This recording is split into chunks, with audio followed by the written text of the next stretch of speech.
Brotei, estou vivo. Então, meu povo, desculpa ter sumido por mais ou menos 2 meses aqui no canal.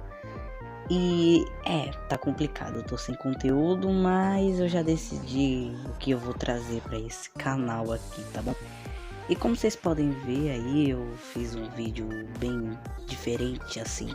Mas o que importa mesmo é o conteúdo desse canal, que vai ser dinossauros, Jurassic World. Eu sei, eu mudei o conteúdo o tempo todo, falei que ia ser de Friday Night Funkin', depois só FNAF. Só que eu mudei tudo e eu prometo pra vocês que eu não vou mais mudar o conteúdo desse canal. Vai ser dinossauros e ponto final. Ou seja, se você se inscreveu por outra coisa, eu sugiro você ou não assistir mais os vídeos daqui ou se desinscrever. Mas eu sugiro você continuar inscrito para ajudar esse canal, porque meu canal ainda ele é bem pequeno e tal, eu faço conteúdo diferente dos povos, mas eu não me importo muito com isso. Eu vou estar trazendo dinossauros, incluindo reviews de brinquedos.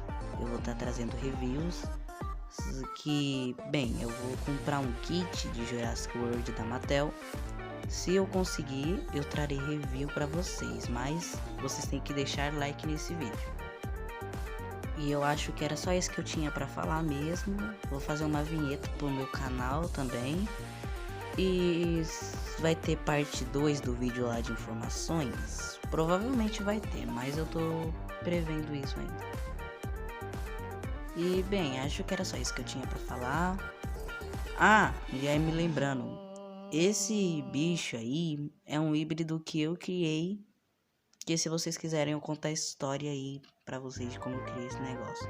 Eu não criei criei um híbrido, não. Eu só dei um nome. Como é que eu posso explicar? Enfim, eu vou deixar esse assunto para outro vídeo. Deixem o like e se inscrevam no canal para estar ajudando. E é isso, né, meu povo? Adeus, vejo vocês em breve.